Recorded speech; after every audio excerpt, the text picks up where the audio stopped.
Hello everyone who gets into video games without even realizing what you get into. I am BorderWise and welcome to From the Depths. Assuming you've never played it before and assuming you've never seen this channel before, in which case, welcome. If you've been here before, welcome to you as well. So I was thinking the other day, you know who really needs help with From the Depths? Absolute beginners. And here's the thing, I've made a lot of tutorials for From the Depths on rather specific things. Just finished a whole series of crime tutorials just the other day.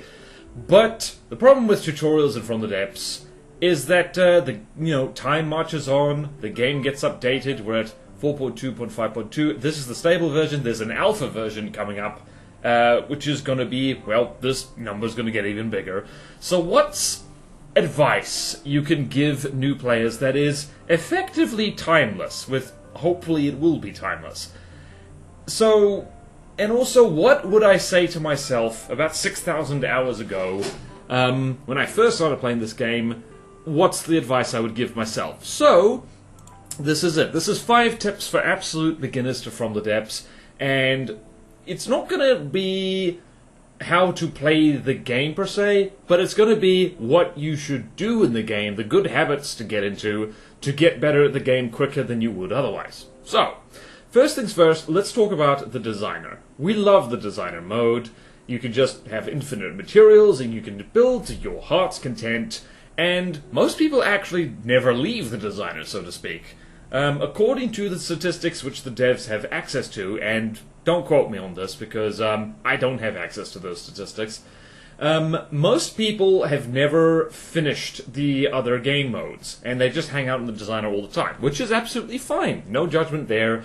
Remember, if you are having fun playing the video game, then you are playing it correctly, and no one can tell you otherwise. However, if you want to get better at From the Depths in a reasonable length of time, less than 6,000 hours preferably, you should play these things. So the 2 main single-player modes of From the Depths is the campaign, and there's a whole bunch to choose from. Actually, that's training. What the hell?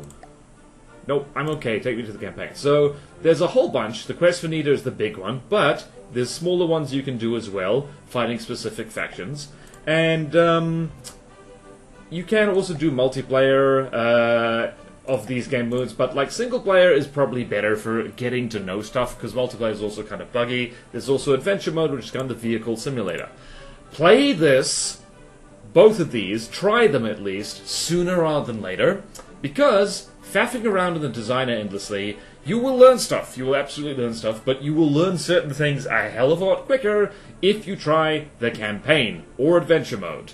So you go to the campaign, you'll find out what actually works and what doesn't, the kind of things you need to keep an eye out for, the specific situations that you need to design your ships, your planes, your submarines, your giant laser-armed rubber ducks or whatever.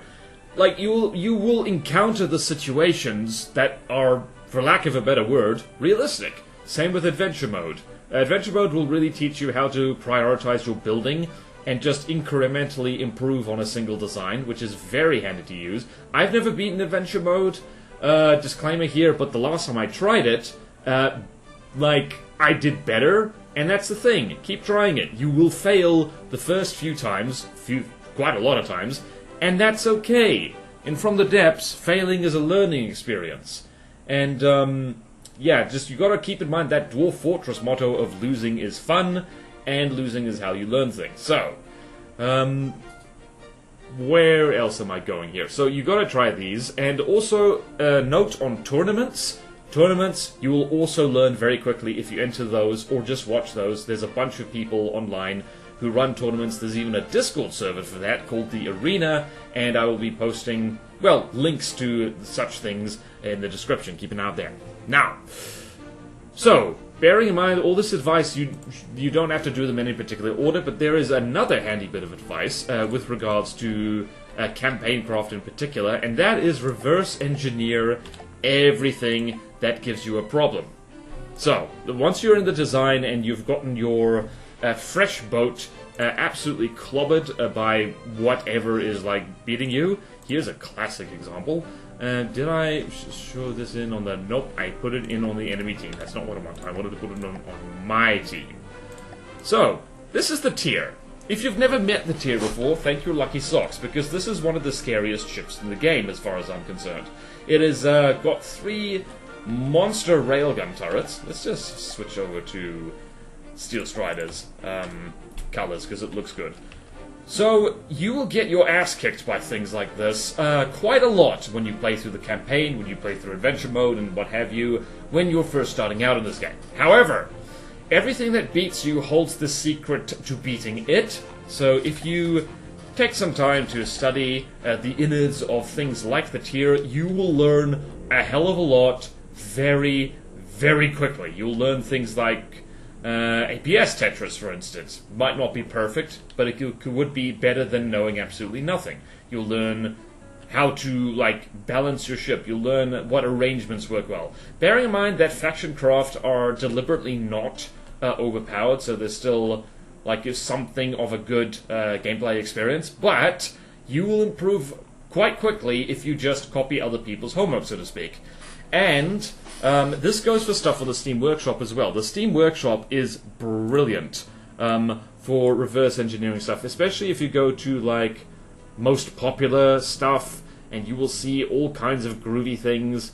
And when you're a new player, you just go to, like, you gotta take what you can get. Pretty much everything can be educational, even if it's, like, objectively worse than what you're building. You can still learn from it. It's great. So yeah, workshop, campaign, like, collect designs like a crazy person and just, like, examine them. Like, put on your best mad scientist cackle, like, I will learn from this.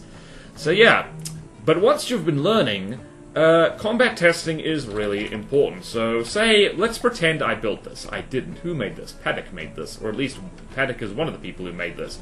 You gotta test it against stuff, preferably in the same size and material cost, to really give you a good sense of what's happening. So, let's spawn in the candle, for instance. How does the tier do it? Whoop. Let's actually spawn in the thing at a reasonable distance. I know how to do YouTube videos. So you can see our tier is firing those guns. Like, first things first, we can immediately tell this thing is working as intended. It's moving, it's shooting, it's firing off distraction flares, and the Candela is having a bad time because it is at 93% health, and our tier is at 98% health. So, good combat test. But even if this thing was losing horribly, we'd still be learning things from that. And, like, you would also combat test while building this. So you see these decoys that are being dragged along here. Even before you'd install things like that, even before, like, possibly even before the craft is moving, like, you would combat test this. For instance, I can tell by the way these guns are aiming that this third turret here is actually on a different AI than the other two. That, I don't know whether that's on purpose, but we can immediately see that through just a very basic combat test. And, like, even halfway through the building of this thing, before we've really done all the fine details, both functional and aesthetic-wise, we would spot that. So, test while you're building, and also test for a position of weakness. What do I mean by that? So, a lot of people, I feel, combat test their stuff as, like, well, what I just did. So this, the tier is a broadsider, so its behavior looks something like this. It moves at a 60-degree angle to the target, so it's got, like, a nice broadside going on. You don't want to test it just starting from a broadside, because one of the things that your craft must be able to do is maneuver. So if I actually wanted to do that test fairly, I would spawn in the Candela facing each other. So facing each other generally works well, because your craft, if it's out of range, it will move towards the enemy, and so spawning them facing on is generally the best way to do it. And 2,000 meters is my personal preference, because I consider that medium bordering on long range, and bear in mind, when your craft move around in battle, they will sometimes end up quite far away from each other, and from where enemy ships are spawning, so testing at long range is good, like at medium-ish range is good for everything, because even short-range craft need to be able to get to their optimum range by themselves. So, and Fourth thing is kind of like springing off the other points, is test your designs against themselves. Because if you're, say, I don't know, say we've made the tier or something like it and it's clobbering stuff to a satisfaction, where do you go from there? Well, you test it against itself. So let's go here, let's throw the tier against something like so. So we've got a Steel Striders tier over here, and I'm going to spawn in Shock Horror, a traitor tier. No, a traitor tier over here. Spawn it in like so. And now, through examining a mirror match, you can see weaknesses, and you can upgrade or retrofit your craft incrementally and see what improvements help it against itself. Because, like, when you're fighting yourself, when you're fighting a mirror of yourself, basically, even small changes can make a big difference. For instance, I'm seeing here, like, the armor is actually holding up pretty well. Let's see, is anything over-penetrating straight out the side? No, it isn't, so both of these things are evenly matched. Uh-oh. Something exploded back here. What was that? Aha, that was the Sea-Wiz. So immediately we can tell that, the secondary, like armament on here is not proof against this thing's own main guns. That would be a potential issue, and we'd need to figure out some kind of solution. Let's see here. Did the same thing happen over here? No, it didn't. And that's also, like, mirror matches are very good for you compensating for, well, random chance, which unfortunately is a major feature from the Depths combat, because AIs tend to aim for random blocks, or even if they're aiming for cluster blocks, the selection is still random, so mirror match tests like this are very, very helpful. Good to do when you're just starting out in the game, and actually just testing in general. Let's see here, like, who's winning? So we've got, our tier is, it's very, very even. Would you be a little bit weird if it wasn't, to be perfectly honest with you? I don't know who's going to win this. I think the tier will win. And in addition to that, I think the tier will lose. Now, number 5 is something that you, yes, you watching, have already done. And I know that for sure because you're watching this video. The 5th thing to do, and this is possibly one of the most important things, like, on the whole damn list, is investigate community resources. So that's things like YouTube tutorials, like the one you're watching right now. It's also things like the From the Depths wiki, which has been very, very neglected, but I know a guy who is actually attempting to revive it and is updating it one article at a time. So bear that in mind. I wouldn't go there right now for most things, but it's getting there. It's getting updated. And it even links to tutorials by myself and other people. But the number one, like Steam Workshop as well. That is a community thing. Go poke around there. Have a sniff. Have a like rubberneck at all the cool things in there. But probably the most important community resource is the From the Depths official Discord. There used to be a forum, it has been closed now, but in particular, the From the Depths official Discord has a help channel where new players can go and ask silly questions like, how do I make a boat go? And it is sometimes random luck on whether you have someone helpful in there who's willing to help you, but if you do, it is a huge time saver, and you will learn the game a hell of a lot quicker than trying to reinvent the wheel, or in this case, the battleship, all by yourself. So, that is the 5 things that I highly recommend to you as a brand new player to do. Very helpful indeed to do all these things, like, even I don't do all of them properly, like, play all the game modes. I neglected adventure mode, and that's embarrassing. I don't reverse engineer every single thing that kicks my ass. That is embarrassing.